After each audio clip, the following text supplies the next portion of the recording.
Citation. À partir de là, j'avais tellement de lacunes, j'étais pas fait pour le système classique, j'étais perdue. Salut à toi, ici Audrey et Camille pour le podcast Parole de décrocheurs. Ici, des ados racontent leur histoire. Bonjour Geoffroy. Salut. Alors t'as 18 ans Oui. et t'es en train de préparer un bac C'est ça. SMG. Et moi, la première question que je veux te poser, c'est est-ce que tu sais pourquoi t'es là ? Pour témoigner sur Parole de décrocheur. C'est quoi pour toi un décrocheur ? Justement, je suis allé regarder la définition Google. Et pour eux, un décrocheur, c'est quelqu'un qui quitte l'école par abandon. Et je suis pas du tout d'accord avec ça. Bah vas-y. C'est pas forcément un abandon. Enfin, ça peut être un abandon, comme ça peut être une perte de motivation, de n'importe quoi d'autre, genre d'un membre de sa famille ou autre. Ça peut être une perte d'envie, ça peut être une peur, ça peut être plein de choses comme ça, autres que l'abandon. Et c'est pas forcément quitter juste l'école. Par exemple, j'ai jamais été déscolarisé ni rien. Pourtant, vous me considérez comme un décrocheur. Et moi aussi. Pourquoi toi tu te considères comme un décrocheur ? Parce que pendant 2 ans de mon collège et le début de mon lycée, j'allais en cours, mais je faisais rien en cours. Donc c'était comme si j'y allais pas en fait, c'était une garderie. Mais payante.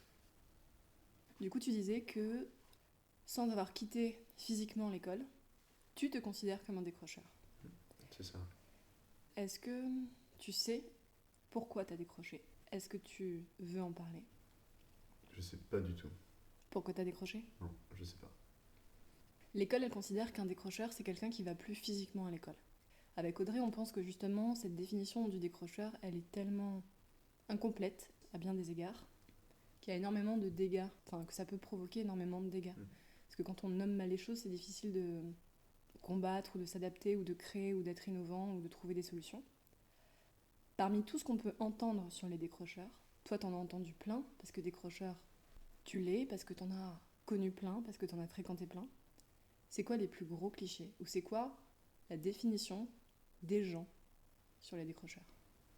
Moi j'ai souvent entendu des gens qui parlaient des décrocheurs en disant qu'ils se levaient le matin, ils se préparaient, et au dernier moment ils retournaient dans leur chambre ou ailleurs chez eux, quoi, et ils partaient pas en cours. Donc ils étaient totalement prêts à aller en cours, mais au dernier moment il y avait un déclic qui faisait qu'ils voulaient pas y aller. Du coup ils restaient chez eux, quoi. Et c'est pas ça à chaque fois, quoi. C'est tout le contraire. Il y a beaucoup de décrocheurs qui sortent, qui font autre chose en fait, tout simplement, et qui font pas rien de leur journée. Est-ce que tu dirais que on pense qu'être un décrocheur, c'est être un feignant ? On pense, mais c'est pas toujours le cas. Tu connais des exemples de décrocheurs que tu as fréquentés qui sont absolument pas feignants ? Ouais, j'en connais. Des gens qui ont arrêté d'aller en cours, comme je disais, des pertes de motivation, des pertes de proches, des pertes d'envie, tout simplement. Et la majorité des décrocheurs que je connais, c'est la même histoire quasiment. Avec toujours des petites variantes en fonction de chacun, mais en général, c'est le même squelette. À savoir la perte de quelque chose à un moment. Ouais. Mais surtout la perte de motivation. Et du coup, ces décrocheurs qui existent et qui sont pas feignants, ils vont plus à l'école, ou ils décrochent de l'école. Mais est-ce que tu les as vus faire autre chose ? Il y en a qui vont au musée, au cinéma, au théâtre. Toutes les autres activités qu'on peut faire dans une grande ville comme Paris, quoi. Et travailler aussi ? Oui, il y en a qui travaillent. Qui travaillent ou qui font de l'argent ? À cet âge-là, c'est à peu près la même chose. Faire de l'argent et travailler, c'est pareil. Donc en fait, on est en train de dire en filigrane qu'il y a parfois des décrocheurs qui sont tous sauf feignants, qui arrivent à développer des espèces d'activités parallèles, qui les mettent en mouvement, qui leur font produire des choses. Donc c'est difficile de penser que le décrocheur, c'est seulement un feignant. Ça, c'est un cliché qui est délétère. Parce qu'on pense qu'il y a de la mauvaise foi aussi, de la part du décrocheur. Est-ce qu'il y a d'autres gros clichés qui te tournent et auxquels tu penses et dont tu voudrais parler ? Là, non. Enfin, il n'y en a pas qui me vient en tout cas. Ok. Nous, il y en a un, en tout cas moi, il y en a un qui me vient, parce qu'on l'a entendu au cours de l'enregistrement du podcast, parce qu'on l'a surtout entendu en dehors, ce serait que les décrocheurs, c'est des mauvais élèves. Et dans mauvais élèves, il y a 2 nuances qui reviennent. Soit que c'est des cancres, soit qu'ils sont bêtes. T'as un truc à dire? Encore une fois, comme tu as dit, c'est un cliché. Ça peut être le cas, mais ça l'est rarement. Toutes les personnes qui ont décroché que j'ai rencontrées, avec qui j'ai discuté, c'est pas les personnes les plus bêtes que je connaisse pour la plupart, c'est loin d'être des cancres. Donc j'invite toutes les personnes qui pensent ça à se renseigner. Et donc à écouter Parole de décrocheur? Exactement. Qu'est-ce que tu entends par cancre? Qu'est-ce que vous entendez par cancre? Un cancre, ce serait quelqu'un soit qui sait pas faire, soit qui a envie de montrer qu'il sait pas faire, qui va faire en sorte qui va pas comprendre les cours délibérément ou pas, hein, d'ailleurs, et donc qui va avoir des mauvaises notes, des problèmes avec les profs, etc. Est-ce que tu dirais qu'un cancre, ça serait quelqu'un de difficile et qu'en ce sens-là, du coup, derrière le cliché, les décrocheurs sont des cancres, en fait, c'est un profil d'ado difficile avec tout l'imaginaire qu'on peut avoir? Je pense pas qu'il y ait des ados difficiles. C'est juste que la plupart du temps, surtout dans l'éducation nationale, les profs ont en quelque sorte la flemme d'aller plus loin avec certains élèves qui auraient besoin qu'il faille aller plus loin. Et du coup, l'élève se retrouve tout seul et il fait comme il peut et il n'y arrive pas. On n'est pas ici pour juger pourquoi les profs n'ont pas le temps et pas les moyens de s'occuper des profils difficiles. On sait bien que ça dépend en règle générale pas de leur simple volonté. Mais par contre, moi, quand j'entends ça, je mets un peu en parallèle cancre et manque de temps qu'on leur accorde. Et j'ai envie de te demander, est-ce que tu crois qu'un cancre, il se sabote? Pas forcément. S'il fait exprès, oui. Si c'est indépendant de sa volonté, il se sabote d'un certain côté, mais il n'en est pas conscient, quoi. D'accord. Alors que s'il fait exprès, c'est totalement conscient, il sait ce qu'il fait. T'en as rencontré? Je l'ai fait. Donc t'as été un peu un cancre? C'est quoi, Geoffroy, un peu un cancre? C'est des notes excellentes pendant toute la primaire. Et arrivé au collège, je sais pas, une chute dans le vide. Et plus d'intérêt, plus de résultats, plus rien, quoi. Plus d'écoute. Il y a moyen qu'il y ait plein de gens, en écoutant cette phrase-là et ce témoignage, qui pensent que pour qu'il y ait un switch pareil, il y a eu un élément déclencheur, soit un traumatisme, soit une expérience désagréable. Toi, tout à l'heure, tu m'as dit que tu savais pas pourquoi tu avais décroché. Donc on n'est pas là pour faire ta psychanalyse. Donc on n'essaiera pas de mettre des mots sur des choses auxquelles on n'a pas accès. Mais dans le fait de manquer d'intérêt ou de décrocher et tout, il y a tout un imaginaire qui surgit, qui est un peu de l'ordre de la mélancolie, pour pas dire de la dépression. Est-ce que c'est une étiquette qu'on t'a collée? C'est une étiquette qu'on m'a collée, ouais. Une étiquette ou c'est un diagnostic qui a été fait par des médecins? Une étiquette.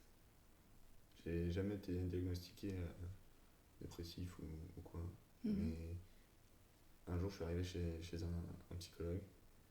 À la fin de la séance, il a dit à mes parents votre fils est dépressif, on peut essayer des antidépresseurs, etc. Et bon, mes parents ont dit non, mais on est parti. Un psychologue? Oui, un psychologue. Ok, alors c'est surprenant parce que normalement les psychologues sont pas prescripteurs, puisque les antidépresseurs c'est des médicaments, donc c'est des médecins qui les... Mais du coup ça veut dire qu'à un moment donné, un spécialiste non médecin a diagnostiqué ça à ton sujet, et que ça a jamais été suivi de rien du tout, etc. Toi, t'en penses quoi? Je l'entendais dire, et je me disais, c'est peut-être vrai, c'est peut-être faux. Je savais pas trop où me positionner, de son côté ou du côté de mes parents, et même aujourd'hui, je pourrais même pas me positionner aujourd'hui. J'en sais rien. T'as exploré cette piste ou tu l'as laissée de côté? J'ai essayé et ça a été compliqué. Et je pense que j'ai eu une phase un peu dépressionnelle, mais ça s'est vite passé, quoi, on va dire. Genre, peut-être un an, c'est tout. Je vais enchaîner sur une autre question, mais cette année-là, c'était à peu près autour de quel âge? C'était vers 14 ans. 13-14 ans. Ok, merci. Ici, on n'est pas là pour faire des grosses généralités sur les décrocheurs et a fortiori pas pour que tous les témoignages se suivent et s'alignent sur les mêmes notions et tout, mais moi je me sens obligée de te demander, est-ce que des profils dépressifs ou est-ce que des comportements mélancoliques ou des étiquettes ou des diagnostics de de dépression ou de caractère dépressif, tu les as souvent rencontrés chez les décrocheurs? J'en ai rencontré, mais pas chez tout le monde. Ok. Chez certains qui avaient vraiment des histoires compliquées, des gros problèmes en dehors, quoi. Et ça arrive, mais c'est pas constant. Ok. Donc pour être décrocheur, il faut avoir eu à un moment donné un problème, ou des problèmes. Ouais, des problèmes. Ok. Et ça Plus peut des être problèmes. Ou plusieurs problèmes d'un coup. ouais, une accumulation. Ouais. Parce que ça sous-entend que peut-être on n'est pas tout à fait responsable d'être un décrocheur. Ah non, on n'est pas du tout responsable. Du coup, c'est pas qu'une question de volonté. Non. Parce que c'est aussi un cliché qu'on entend. Faut se bouger, etc. Et ça, c'est un peu délétère. Tu disais qu'a priori, pour être décrocheur, ou pour en tout cas arriver à rentrer dans une forme de définition, il faut qu'il y ait une succession de problématiques et en même temps, tu ne donnes pas l'impression d'associer ton décrochage à une succession de problèmes. Je les ai pas perçus, moi, les problèmes. Il y en a sûrement eu, c'est même quasiment une certitude, et j'ai pas l'impression qu'il y en ait eu. T'as pas mis le doigt dessus en Non. fait. Ok. Mais peut-être que d'autres personnes de mon entourage l'ont remarqué, mais pas moi. Donc, Aujourd'hui, tu vas dans un lycée tous les jours. Est-ce que te lever le matin pour aller dans un lycée et t'y tenir, c'est quelque chose qui est nouveau, qui t'a coûté beaucoup d'énergie, qui te coûte beaucoup d'énergie encore? je l'ai fait toute ma vie, donc c'est devenu une sorte de routine. Donc, je sais que le matin, je me lève, je mange, tout ça, quoi, et après, je pars en cours. Ça a toujours été comme ça, et pour l'instant, ce sera toujours comme ça, je pense. Enfin, j'espère en tout cas. Est-ce que t'as souvent changé d'établissement? J'ai changé d'établissement. Du coup, j'ai fait primaire tout dans un établissement, collège pareil, et ensuite j'ai fait 2 lycées. Ok. C'est tout. Pourquoi t'as changé de lycée? Je me suis renvoyé, Pourquoi tu t'es fait renvoyer? je me suis battu. Ok. On en parle, on n'en parle pas? On peut en parler, ouais. T'es pas le premier décrocheur qu'on entend qui parle de bagarre ou de violence ou de comportement comme ça. C'était une violence, tu peux recontextualiser? Ouais, donc c'était avec un gars du lycée. On s'était un peu battu pour rigoler quelques jours avant le- la date butoir, entre guillemets. La caméra de mon téléphone s'était cassée pendant cette pseudo-bagarre. Du coup, je lui avais dit, bon, on arrête, ça suffit et tout. Et quelques jours plus tard, il m'a donné un coup exactement dans la poche où il y avait mon téléphone, qui est tombé de ma poche. Ça m'a beaucoup énervé. Du coup, on s'est battu. Et vu que j'ai porté le premier coup, j'ai été renvoyé. Tu dirais que t'es quelqu'un d'impulsif Ça arrive assez régulièrement. dans certains types d'émotions? Mm. Ouais, Du coup, la gestion de la colère? un peu compliqué. Souvent, quand on parle de colère, je peux pas m'empêcher moi-même d'avoir un peu des clichés ou en tout cas un sous-texte qui me vient. C'est la question du rapport à la justice. À ce qui est équitable, ce qui est pas équitable, ce qui est juste, ce qui est pas juste, ce qui est bien, ce qui est pas bien. Gros sous-texte moral. Est-ce que t'es quelqu'un qui éprouve souvent un sentiment d'injustice? J'ai beaucoup éprouvé un sentiment d'injustice il y a quelques temps. J'allais dire quelques mois, mais non, plus quelques années. Et aujourd'hui, j'essaie de faire en sorte d'être le plus juste dans mes choix personnels, ce qui fait que les gens sont plus justes envers moi ensuite. C'était un sentiment d'injustice par rapport à toi et ce que tu vivais ou à l'égard des autres? Par rapport à moi, ce que je vivais. Là, je nous entends parler d'injustice et je sais très bien que des gens pourront dire c'est normal quand t'es adolescent d'avoir un sentiment d'injustice et c'est peut-être même ce qui caractérise un moment, cette période de construction. Sauf que t'es le deuxième à nous parler d'injustice. Et souvent, c'est des injustices qui sont tournées vers vous dans le monde plus que la façon dont tourne le monde, etc. Donc c'est vraiment des injustices assez particulières et assez centrées. sur son propre rapport aux autres. T'étais en colère que les gens ne te comprennent pas. Ouais. Tu te trouvais différent. Mm. Comment différent? J'avais l'impression de ne pas être comme tous mes camarades de classe ou même toutes les autres personnes de l'école. J'avais l'impression d'être une sorte d'intrus dans mon propre établissement. Enfin, là où j'avais mes marques, j'avais l'impression d'être un intrus. Et petit à petit, j'ai compris que c'était pas moi l'intrus.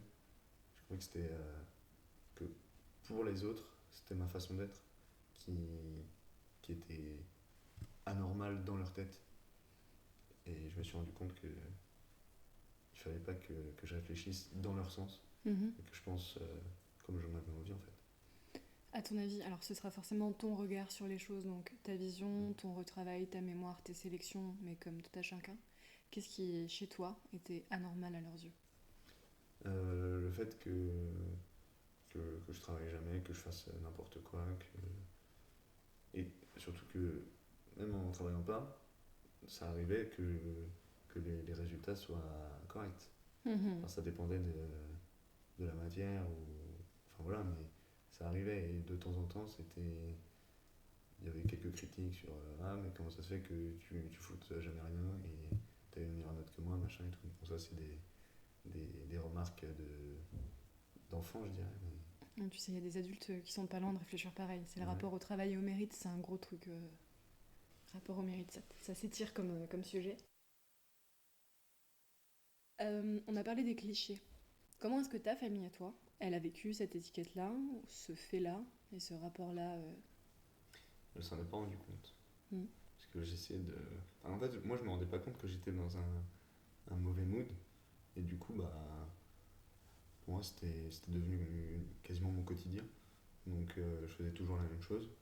Et mes parents ne voyaient quasiment rien qui rentrait de l'école, à part des mots des profs dans le carnet. Mhm.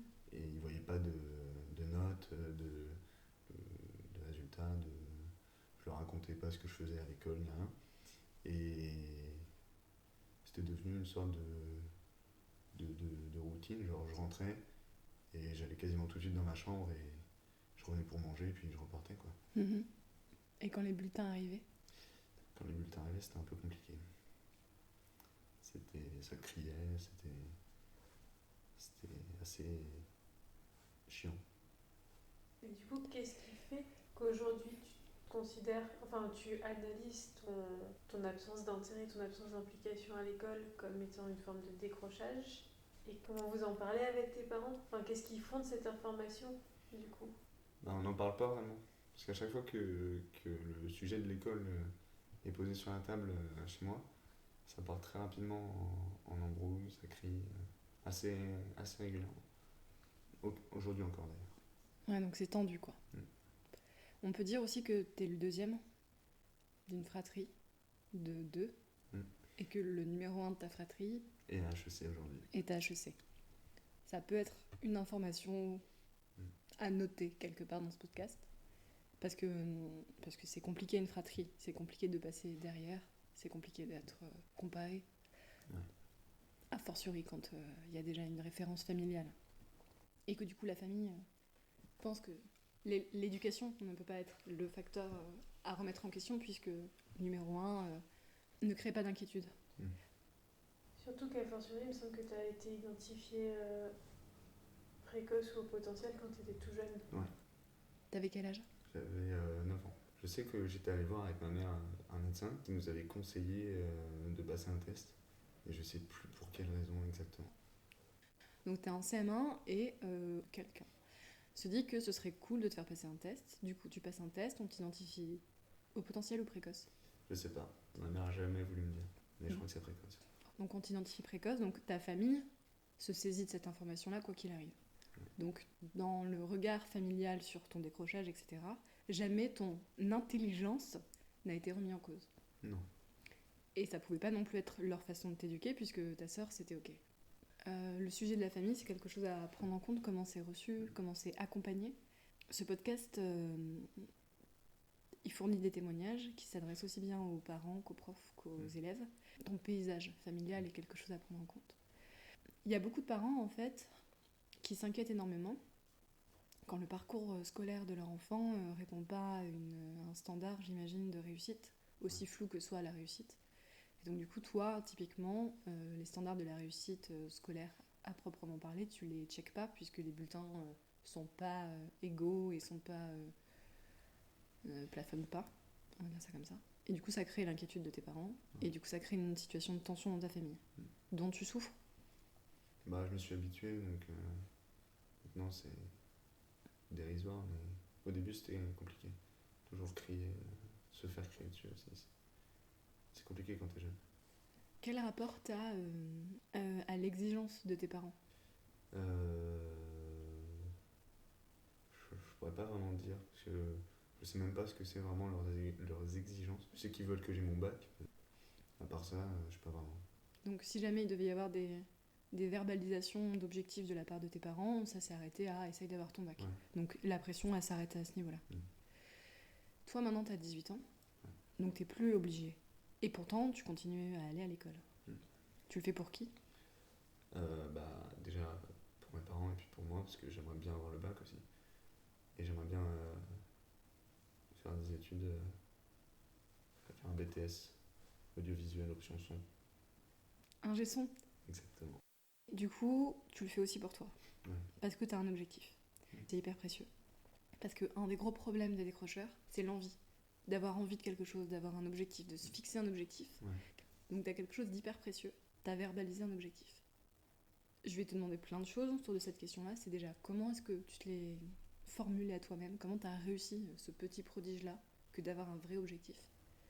Ça a été très compliqué. Donc, pendant très longtemps, je ne savais pas du tout. À un moment, j'ai eu un petit espoir. Je voulais faire un bac S, une prépa à une école d'ingé classique. Au final, ça ne s'est pas passé comme prévu. Et je me suis dit, bah, c'est le moment de me faire plaisir. Et bon, comme tu sais, j'écris.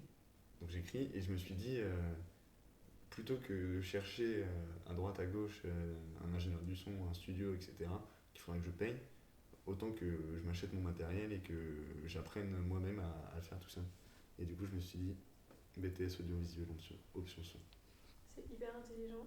Genre Norman, c'est ce qu'il a fait. Mais c'est ce que Vald a fait aussi. Ouais. On peut faire la liste de tous les rappeurs, on mettra en dessous du podcast une liste. Oh putain, on va faire ça. Tu vas nous conseiller des hits, et dans la description du podcast, vous pourrez trouver des hits que vous conseille Geoffroy.